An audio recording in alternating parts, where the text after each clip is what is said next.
Friends, ইয়াৰে কিছুদিন আগতে উৎকট গৰমত আপোনালোকে ৰ'ব পৰা নাছিল। স্কিনত নানা ধৰণৰ বেমাৰ হৈছিলে, অসুখ হৈছিলে, ঘামুচি ওলাইছিল। এইবাৰৰ ঘামুচিবিলাক ডাঙৰ ডাঙৰ আছিল। ফ্ৰেণ্ডছ, আপোনালোকে এই শৰৎকালৰ কিনকিনীয়া বৰষুণত তিতক। আপোনালোকৰ স্কিন মানে তিতক, তেতিয়াহ'লে স্কিনত থকা নানা ধৰণৰ স্কিনৰ বেমাৰ,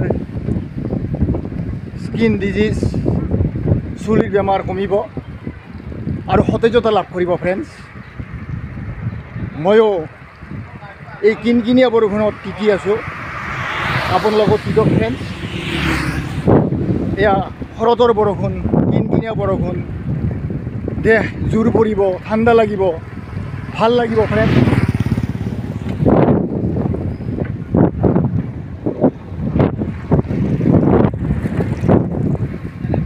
এনেধৰণৰ বৰষুণে বায়ুমণ্ডলৰ ধূলিকণা, বিভিন্ন গেছ মানে এবজৰ্ব কৰে, বায়ুমণ্ডল ক্লিন হয়, সতেজ হয়। এই সতেজ বৰষুণত আপোনালোকে তিতক। ৰাতিপুৱাৰ ভাগত হ'লে আৰু বেছি ভাল। 4টা বজাৰ পৰা যদি বৰষুণ হয়, সেই বৰষুণত তিতিব পাৰে। চাওক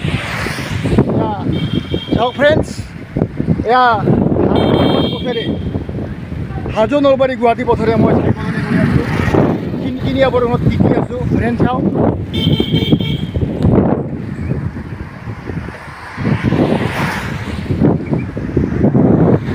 আপোনালোকেও এনেধৰণৰ কিনকিনীয়া বৰষুণত তিতক।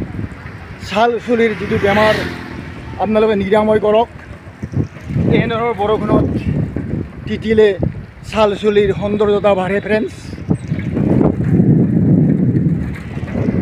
এই কিনকিনীয়া বৰষুণত চাইকেল চলাই মই মোৰ স্কিনৰ বেমাৰ মানে দূৰ কৰি আছোঁ। ফ্ৰেণ্ডছ,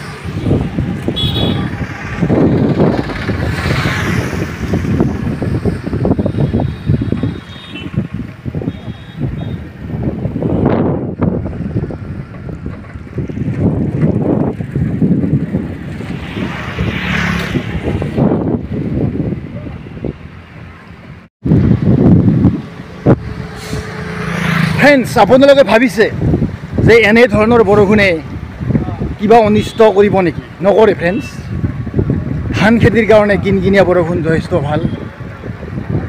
বায়ুমণ্ডলতো কিছু পৰিমাণৰ উত্তাপ থাকে এনেধৰণৰ বৰষুণত, আৰু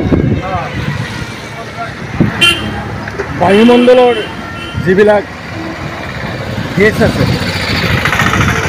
ধূলিকণা আছে, এই বৰষুণে এবজৰ্ব কৰে, মানে ইয়াক মাটি কৰি পেলায় বৰষুণৰ পানী। তেতিয়াহ'লে কিছু পৰিমাণে হ'লেও এই বৰষুণে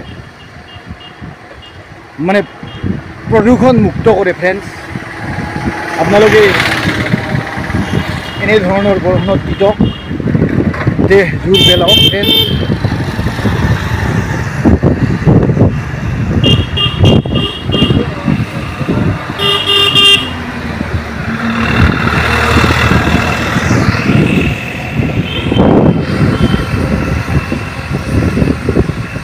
আৰু শৰতক আদৰি লওক এনেধৰণৰ বৰষুণত তিতি।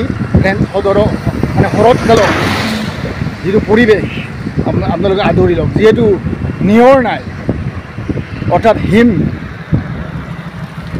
প্ৰবাহ নাই, নিয়ৰ নাই, নিয়ৰৰ টোপ নাই, এই বৰষুণ পৰিয়ে এইকেইটা শৰতৰ যিটো মজা, এই মজাটো আনিব। ফ্ৰেণ্ডছ, আপোনালোকে এনেধৰণৰ বৰষুণক বেয়া নাপাব।